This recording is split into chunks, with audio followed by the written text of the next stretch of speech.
everyone, and welcome to another episode of Eating at a Meeting. I am here today solo because I want to talk about how to budget effectively for food and beverage. I'm going to give you 5 tips. I am in the middle of managing some events and figuring out their menus for their events. The functions are 800 to 1,200 people.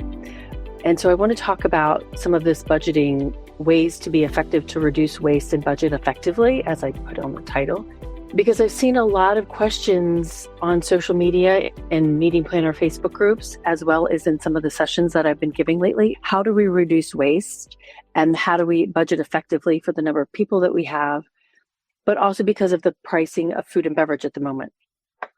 I want to make sure to the best of our ability to maximize what we're spending. We have to spend a lot on food and beverage. It's our number one expense in an event. And I want to make sure that we use our money right so that we're feeding people safely and economically and not throwing away a lot of food. The first tip that I'm going to give you today is about knowing your numbers, really knowing your history. And I'm going to see if I can pull up one of these real quick.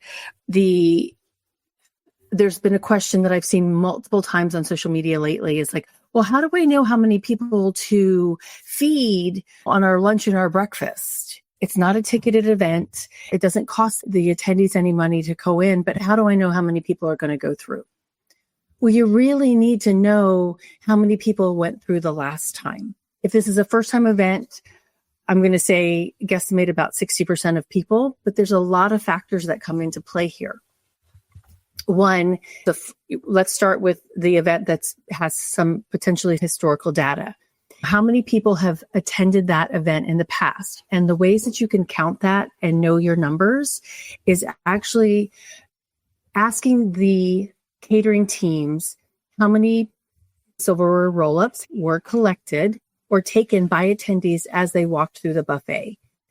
That is probably one of the best ways to count that. You don't want to count plates because when you count plates, I might go up and get 2 different plates. Somebody's going to clear my plate from my table and I have to get a fresh plate when I go back through the buffet. So the best way to do that is to manage the roll-ups, the silverware. The other one is to count the number of people that come through the doors for your breakfast. Those 2 numbers should align as much as possible. But it could be hard if you have multiple entryways to that event, that food function, but you need to keep track of how many people that actually came through, because yes, you're going to have to guarantee the number of people that you're going to feed before, because they have to order the food. And say you have a group of 500 people. I would order based on historical data, how many people went through. One of my clients knew that only 50% of their attendees went to the lunch. They took their clients out to lunch. So we only ordered food for $250. The hotel was like, how is that possible? How is that possible? It turned out to be true. 250 people only came through. So do not waste your money on paying for food that people aren't going to eat. But at a minimum, I would at least shave off 10 to 20% of your total attendance by how many people are going to come through lunch. Because, and this really depends on where you are too. I'm going in a lot of different tangents. There's a couple of different key points here. One of my other clients thinking through this lunch or this reception is that for 8 years, they were in Las Vegas. And their numbers were on the mark. They had 2,000 people. About 1,500 and not even 1,200 people came through that reception and ate dinner at that reception and drank alcohol at that reception. So that's 800 people shy of what their total registration is. But when we had it in another venue in Florida one year, we were at the Rose and Shingle Creek. There's not a lot of venues for people to walk to, not a lot of restaurants for people to walk to directly as there are in Las Vegas. So our numbers jumped. We served about 1,800 people for that food function. And so that plays into how you budget for your food and beverage. Is this a group of people, who like to network and take their clients out to dinner? Are you only doing that reception for an hour? And can you minimize the number of food? My number one tip is to really know your history. know how many people are going to come through the doors in previous years to be able to accurately budget for that food and beverage. That's tip number one. Tip number two is to really I'm working on a budget today, so it's really in my brain. We serve an afternoon break, right? But if you're looking at the lunches come with dessert. Well, that afternoon break is probably about an hour and a half after they finish lunch. So do you really need to serve them dessert at lunch and then dessert at 2:00 in the afternoon? And those desserts are full of sugar. You don't want to provide them all that sugar within an hour and a half. So to save some money on your budget, cut the desserts from the lunch. And that will cut your food and beverage costs for lunch by probably $10 to $15 per person. So that published price, besides your discounted price, is going to come down because you're not serving that. A hotel might actually say, well, we can replate that dessert for you and serve it as an afternoon break, which is fine. Some hotels do charge to replate, or you can just order one of the buffets that are offered on the published menus. So that's tip number two, is cutting dessert from lunch and serving it as the afternoon break, or just serving an afternoon break, but cut your lunch desserts to save some money off that expense for lunch. And then tip number three would actually be for those afternoon breaks as well. Here's an all-day popcorn thing, or the candy machine, variety of different themed break ideas, which are great. But again, they're charging you $30 per person plus tax and gratuity. How many people are actually going to eat that afternoon break? What's on their agenda? Cut it by the numbers of people that you know have gone through if you can, or switch those items to on-consumption items instead of paying $30 per person for a certain amount of people, right? You're going to be able to cut your budget probably in half, because if you have pre-packaged on-consumption items, you're only paying for what people actually pick up and eat versus planning out all this extra food and putting out 500 cupcakes for all of your attendees and only half of them get eaten. So that's wasting of food, and that's wasting of your budget. So tip number three is to actually change your afternoon breaks to be on consumption items. Tip number one is to know your history. How many people have typically come through your lunch, your receptions, or your dinners? How many people have actually sat down and consumed it? Because that's what you want to base that on going forward. What percentage of your overall attendees attended that food function and actually consumed food? And keep a running track of that for every single food function over the next 4 or 5 years, and you will get a really good percentage of what that is. Tip number two was to cut the lunch desserts from your lunch menu. That will save you $10 to $15 off of your lunch cost, because you're going to go ahead and serve an afternoon break later on. So reduce your food and beverage, your lunch expense to do that. And tip number three is to change your afternoon break to be on consumption items versus the prepaid number of food items or prepaid amount of money for a themed break. The other option there too is if you're serving coffee and tea at those breaks, see if you can serve only coffee and tea for those breaks. You don't need to serve food the whole time. Cut the food from it and just serve coffee. A lot of planners I know have actually also cut the decaf coffee and the tea from their food and beverage expenses and only served the coffee at the event. The tea and the decaf are by request only, and they've been able to cut their expenses dramatically that way as well. The other one is actually pre-conference, reading the fine print on your food and beverage before you sign the contract. There are a lot of fees that are hidden.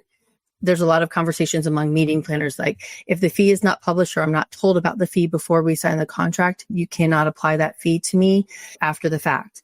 But if they hand you a meeting planner guide And if it's 38 pages and there's a page on food and beverage on there, or even at the back of the menu, page 25 of the menu, it says there is an additional $10 per person to do your event outside. That they have the legal right to charge you that unless you negotiate that down or negotiate that out. If they've handed you that meeting plan or guide before you sign that contract, or even after you sign that contract, you still are obligated to do that. So you need to be reading the fine print of those.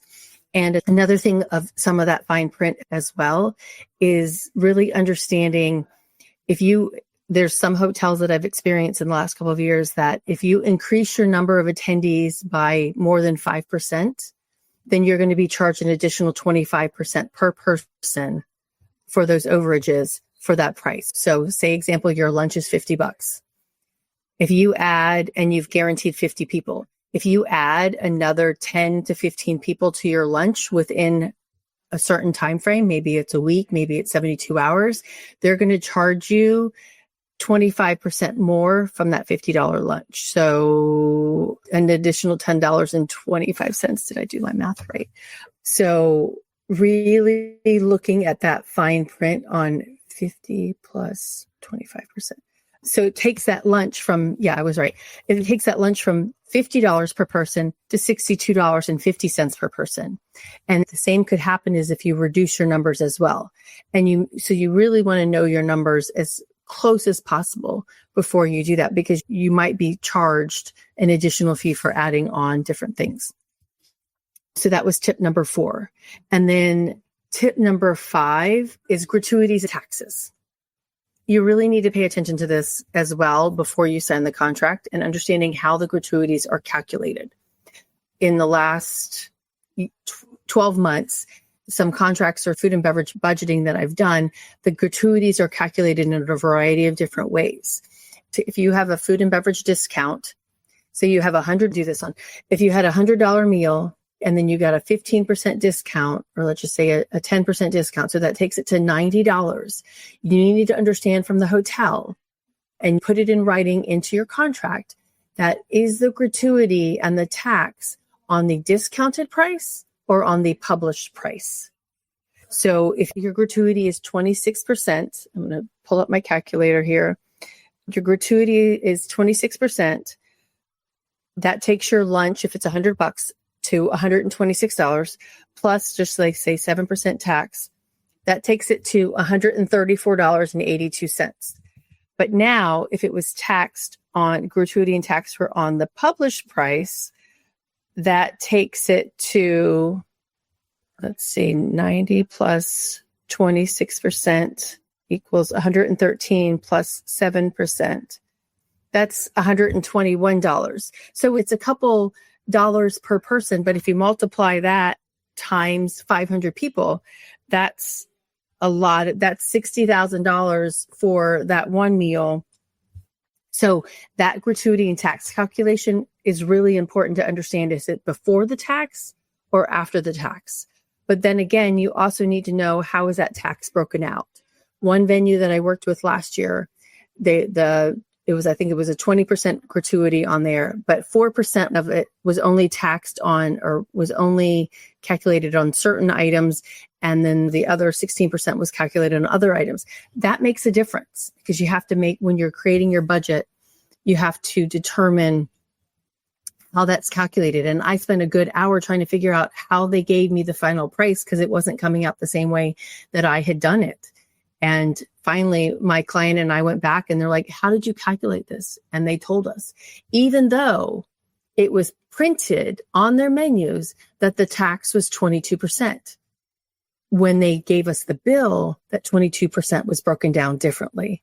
And it came out with different figures for certain items on the menu.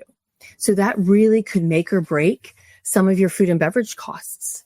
And it's really, really important to understand that before you sign the contract and get it spelled out. And you need to make sure that even if you've done it after the contract, you need to make sure that it's spelled out on your banquet event orders, because that's where that's additional contract, and you need to make sure that it's there. So those are my 5 tips for today. Number 1 was understanding your historical data, understanding how many people have typically come to your food and beverage functions in the past, right? And basing that on a percentage that will come to your event this year. And again, some factors do play into that. Like I mentioned, are there a lot of restaurants nearby that are walkable that people can take their clients to, or are they sequestered into specific areas? So that will play into those percentages a little bit as well. Number 2 was to cut your desserts from lunch, to reduce your food and beverage costs for lunch by $10 to $15 per person.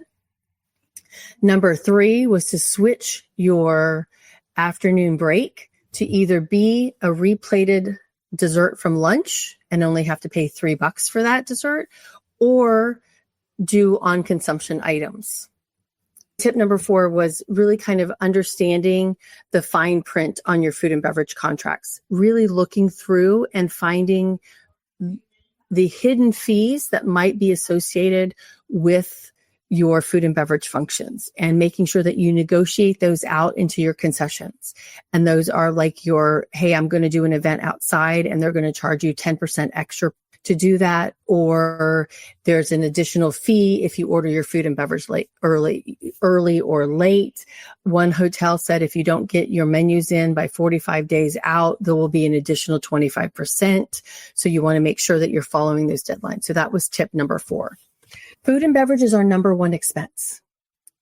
It's by 10 to 15% over audiovisual and the venue selections, right?